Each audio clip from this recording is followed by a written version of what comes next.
The Art of Conversation. Lesson number 10.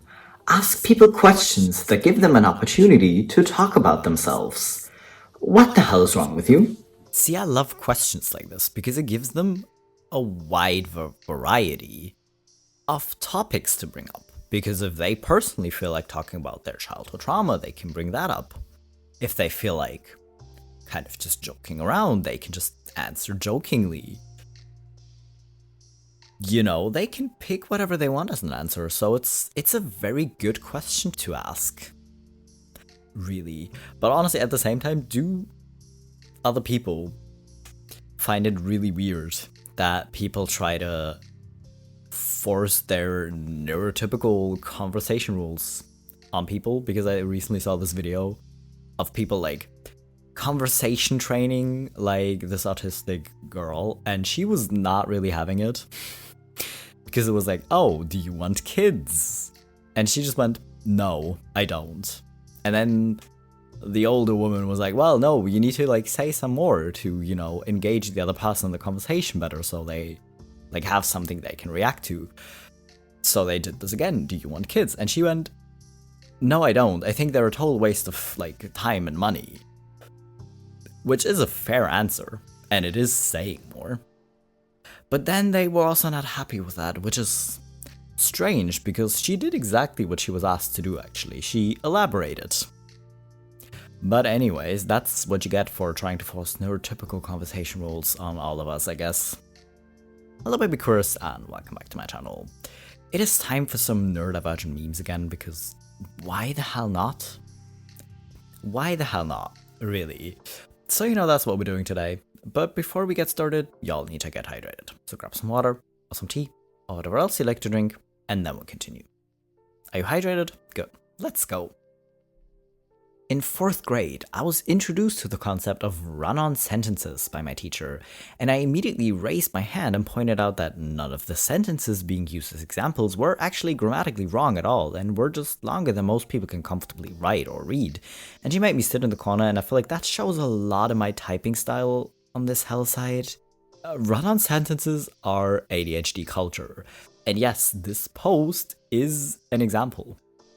Because, yeah, that's the thing. Like, I have trouble reading these sentences out loud because I feel like I don't want to breathe in the middle of a sentence. Because if I do it, like, talking naturally, I kind of, like breathe automatically. But when I read someone's run-on sentence out loud, I kind of struggle with it. Reading it quietly, totally fine.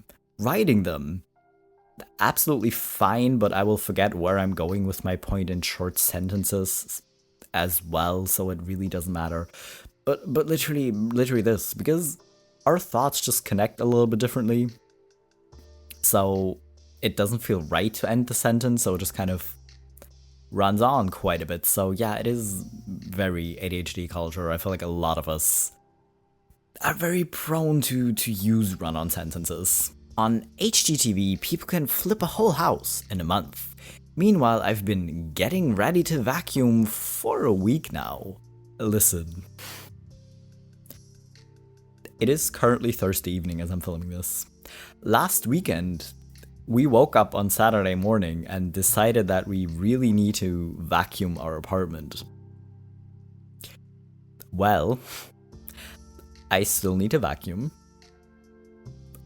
So, you know, I really don't get this. But I feel like if you were like hired to do this in someone else's house, you could not do this with your own house. You could never like renovate the whole house in a month. But if you're doing it for someone else, it's always easier. Especially if you're like being paid for it, and especially if it's like for sensation and for dopamine because it's being like filmed and people are gonna watch you do it. It's either gonna make you really anxious or really excited and give you dopamine. So doing this with someone else's house seems still plausible, while doing this for ourselves, or like doing it in our own apartment, even vacuuming, kind of feels like too much, and you just don't do it for a while, and then you have coworkers who are like, oh my god, I haven't vacuumed. Like, I usually vacuum every second day, and I haven't done it in 3 days. And you're just sitting there like, what? Just say you don't have anything better to do. What are you talking about? Oh my god. Sitting with ADHD, but like, except for the top right, with like, well, it seems comfortable for the person sitting on the leg. It doesn't look that comfortable for the person like giving the leg as a seat. But these other positions legit just look comfortable. And that's coming from me. Like, I don't find any position comfortable for like longer than 5 minutes. So these would probably also only be comfortable for 5 minutes, but they would be comfortable. Like, sitting normally like straight in a chair, most uncomfortable thing ever. Can't do it. I literally just, it's so uncomfortable. I never do it. Like, even in the office, I always have like one leg tucked under me on the chair. And then at some point my legs fall asleep and I have to like switch legs, but I can't just sit. That's just a big no. Quick, does anyone have any dopamine? Caffeine, memes, impulsive road trips, weed, loud music? Well, ask and you shall receive, because all very valid choices, I guess. I don't know, I don't go on random road trips, but it does kind of seem fair. But as someone who gets a lot of road rage, maybe not. But whatever works for you. But yeah, using caffeine or loud music. Listen, like, blasting music on headphones is sometimes the only thing that can help me focus. On anything, really. Or distract me enough that I can just like do things I don't really need to focus on, like fold laundry, so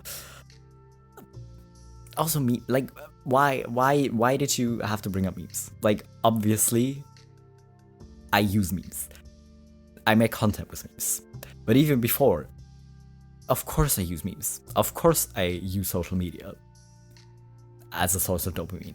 Is it the healthiest way to do it? Probably not, but listen, sometimes it works, okay? The reason I take medication is because I have the kind of ADHD brain where I have to literally internally kick and scream at it to get to work. The repercussions of that inner fight is that I come off as agitated and irritated, which is interpreted as me being upset with someone or something in my external environment, which isolates me further from people. Don't let people make you feel like an a-hole for taking meds. They don't occupy your lived reality 24 hours a day. First of all, with the run-on sentence again, I'm glad you're proving the earlier point quite well. But the thing is, I've never understood why people are so against people taking meds. If you yourself don't want to take meds and you don't want to even like take pain meds if you're in pain, then don't. But kind of coming for other people, like, oh, I wouldn't like take ADHD meds, or I wouldn't take antidepressants or anti-anxiety meds or whatever, because you're gonna become addicted and they're gonna change how your brain works, as if that isn't literally the entire point. Listen, if you don't need ADHD meds, of course, like, taking them seems pointless to you, because you can function without. But if someone is like, hey, I at least want to try and see if they improve my life so I don't feel like shit all the time, why are you coming from? That's so weird. Like, if you don't need them, sure, it seems like unnecessary to take them, but that's you and your brain. Us and our brains function a little bit differently,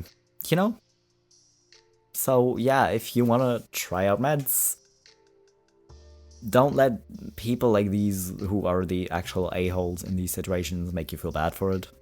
Have you gotten any work done? No. I thought you took your medicine. I did. It helps me concentrate, but it doesn't tell me what to concentrate on. Oh my god, what have you been doing? I've been watching music videos from the 90s for 4 hours and I can't stop, please help me. Well, I feel like this would probably be a lot of people without meds, because yeah, they help you focus and they usually make it a little bit easier to tell your brain to switch tasks as well, at least for me. That if I'm, say I am scrolling through social media, it is a lot harder for me usually, unmedicated, to actually like stop doing that and initiate another task. It's at least easier when I did take my meds. So I feel like this would probably happen, or like be more likely to happen to me unmedicated, really. But I'm glad you're focused on something at least, you know? Like sometimes it's just nice to know that you can be that focused. Are you okay? I've learned to live with a very flexible definition of okay, so yeah. Because is it the people pleasing that makes me not want to like burden other people with my issues? Is it that I don't like or don't trust other people and that's why I don't want to let them in on what's going on? Or is it because I can't tell what's going on, I just know I don't feel good but I don't know how to explain it? Probably. At least one of these, at some point or the other, really. Because, like, yeah, it's kind of tricky for me because it's like, I don't feel good, but I feel okay, like I felt worse. It's a little bit like a pain scale without, like, descriptions of okay. Because it's not like, oh, okay is when I feel like this. It's like a very broad and also sort of undefined spectrum, right? That it's like, yeah, I feel okay. Like, I don't feel super great, but I don't feel super bad either.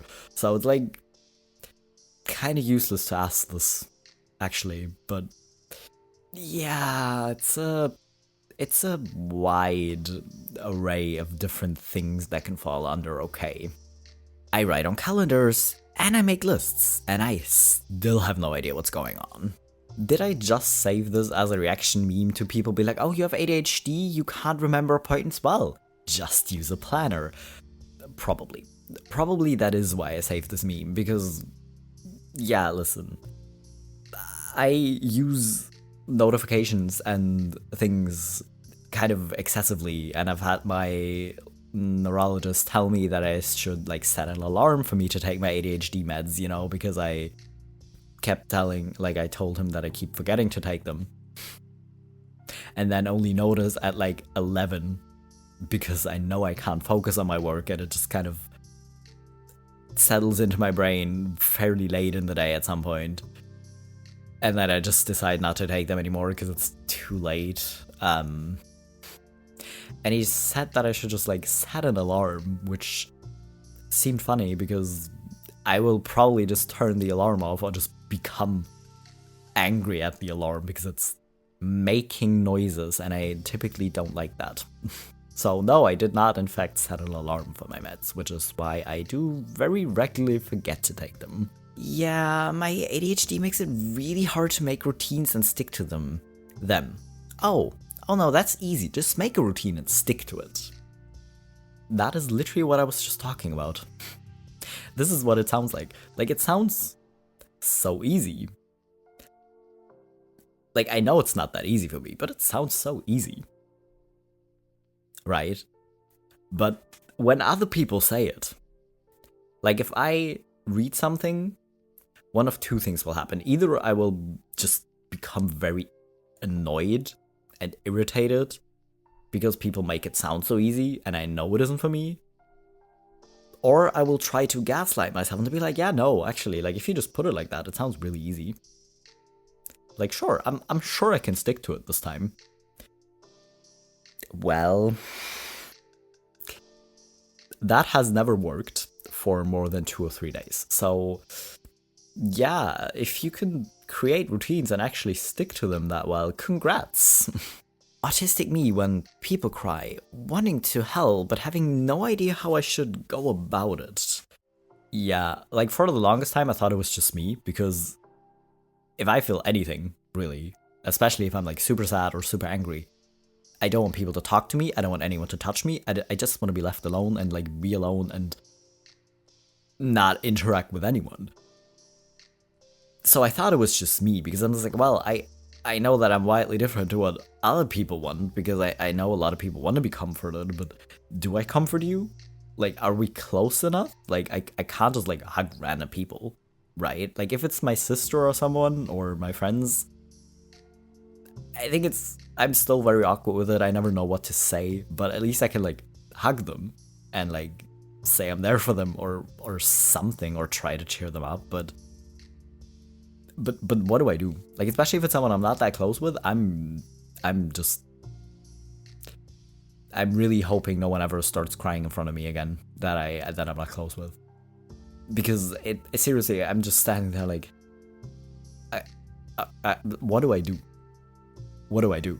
Like, I know you probably don't enjoy crying in front of other people either, right? Like, a lot of people don't enjoy crying in front of other people, especially ones that are close with, so it's probably awkward for you too, but it's just not a great situation. Psychiatrist, do you keep a mood diary? Me, I can barely finish a grocery list. The only way I could keep up with a diary is if I'm competing with someone else for a cash prize to see who can keep the best diary. And once the competition is over, I will put the diary in a random drawer and never look at it again. Literally this. Listen, this is me, and like, it kind of works if I set like goals for myself. I set a goal in January to read every day. And I did. I read at least 1 or 2 chapters every day. Sometimes a lot more. But I did. I did not touch a book or my e-reader for like the first 2 weeks of February. Because it wasn't a goal anymore. So, yeah. I feel like this would also be me. Like, if I like make it a monthly goal to write in my mood diary or something, or write in a diary or anything, it really doesn't matter what it is. It's gonna end like this. Like, I'm kind of surprised I managed to keep it up for the whole month, but only because I had like a tracker on my iPad. I could like color like fun little baubles in it. That kind of gave my brain at least enough dopamine to be like, oh no, I have a notification that I need to check off every day. And I can like color it in if I do it, and then I can color it in different colors depending on what chapter I read, and it's worked enough. But I'm kind of thinking, because I have like different goals each month, I'm kind of wondering when it will fall apart actually, because historically things like this have never lasted that long. It always fell apart at some point. So we'll see. ADHD people with justice sensitivity. Again, this is like one of the things I thought was just because I grew up with siblings. To just be like, well, we learned to share, sure, but we always were like very exact with it because otherwise we would end up fighting. And I thought that's what it is. Well, that probably didn't help, to be honest. You know, but I feel like even if I grew up an only child, this would have still eventually happened, really, whenever I had to share with someone else. So, me, after successfully ordering food on my own when I have social anxiety disorder. So proud. Listen, I don't care how silly or weird it seems to other people. Be proud of your accomplishments, no matter how small, because for most people, they would consider this small because they do it without even like thinking about it. They call their doctor's office to make an appointment without thinking about it, really. Like, the only thing they're thinking about is, oh, when do I have time for an appointment, really? You know? But if you have social anxiety, for example, or you're one of the autistic people that doesn't really have social anxiety, but you just really cannot stand phone calls, things like that will just be hard for you. And then other people will think it's weird that you're like celebrating that you did it, really, or like are proud of yourself for doing it, because to them it just seems normal. But again, just be glad it's not hard for you. Really, like, what are you doing? Just be glad it's not hard for you and let people be proud of accomplishing something, you know? Oh yeah, don't worry about my leg bouncing, I'm fine. That is just a thing I do when I'm bored, or excited, or nervous, or alive. Depending on the type of shoes I was wearing, people would like either tell me to stop or not like even really notice it. Back in school. You know, so yeah, don't worry about it. Like, I can kind of understand, like, if it's like making noise or something because my shoes are making clicking noise or something on the floor or on the leg of the table, then I can kind of get like telling me to stop, because I would also be very annoyed if I constantly hear that noise from someone else. But apart from that, don't worry about it, it's normal. Autistic me, waiting for all my coworkers to leave the kitchen so I can refill my cup in peace. Because I can't explain why. Like, literally, back in school, I did not understand how people could just like get up in the middle of class and throw something in the trash, or how they could like easily raise their hand and ask to go to the bathroom. Because to me, it was always super hard. Like, I never got up to throw anything away during class. And only really after putting myself through like 20 minutes of pain because I needed to pee so badly, and just like constantly thinking if I can like hold it till next break or not, sometimes raised my hand to ask to go to the bathroom. Like, how do I don't get how people can do that easily. So it honestly just makes sense that I'm obviously gonna wait to go to the kitchen, because yeah, it just makes sense, and I feel like to a lot of people it probably doesn't, but it just makes sense. I can't stop laughing at this incredible review for a stuffed Shiba Inu plushie. Very angry boy. Very soft, very angry. I like to leave my phone charging next to him when I'm studying. When I look back to get my phone, he stares at me in disgust and reminds me to keep focused. It keeps me from getting distracted. I would definitely buy him again. This is kind of brilliant if it works. Like, don't question it. Just don't start questioning it, because I feel like it will stop working. But it's one of those things that's so silly that it works, really. And it just makes it brilliant. Like, honestly, if this helps you stay focused when you're like working in home office or studying or whatever it is, then that's kind of brilliant. Like, even if you're not charging your phone, you can just like put the phone under the plushie or like in front of the plushie or something, and it will probably work. Listen, if you find little things like this that at least work 80 or 90% of the time maybe, then that's honestly great. And yeah, he looks very angry, and that somehow makes him just more adorable to me, actually. Autistic me after about 2 minutes of small talk.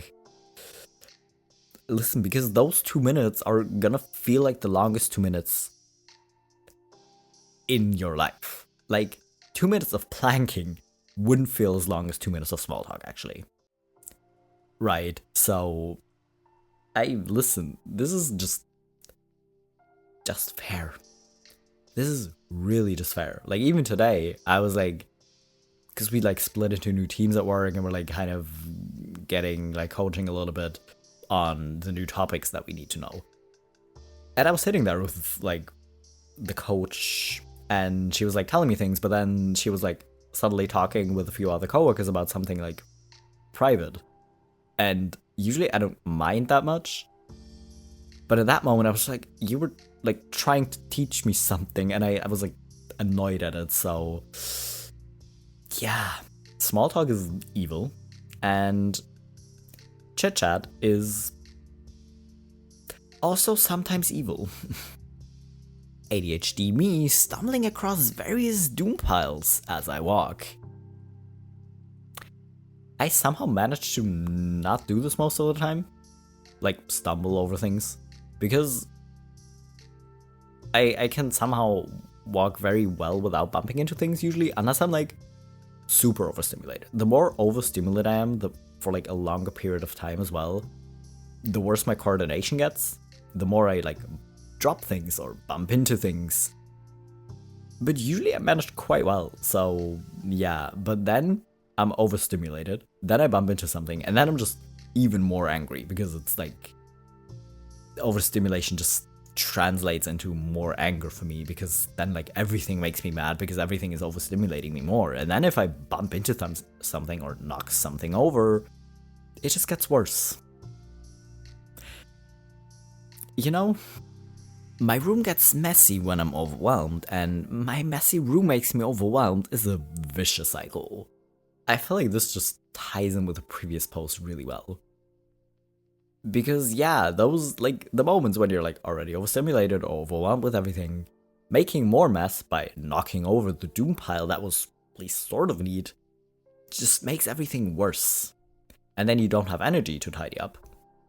But it not being tidy or not being clean drains more of your energy. It's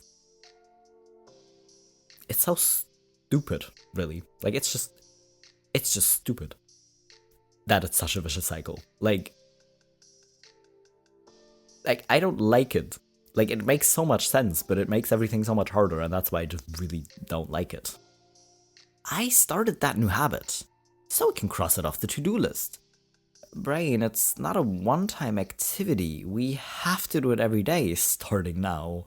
Okay, this sad face that the brain is making in the last, like, panel. that is just fair. Listen. It's such a scam. It's such a scam. Like, I still don't get how it's easy for people to start habits. Like I said, I read every day for like a month. And then I just didn't. Like, was I secretly hoping that I would just like continue reading every day or every second day because I was just kind of used to it? Yes. Did I know realistically that I was just not gonna do that? Also, yes, but I still was like hoping to do it. And hoping that, well, I forced myself to do this every day now, so I gotta continue doing it, right? Like, that's how habits work, right? Wrong. If you're neurotypical, yeah, that is kind of how it works. But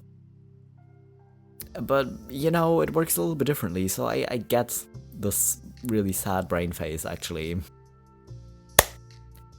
Anyways. Once again, I have so many more memes saved. You know, we will get through them eventually. It would be easier if I stopped finding new memes.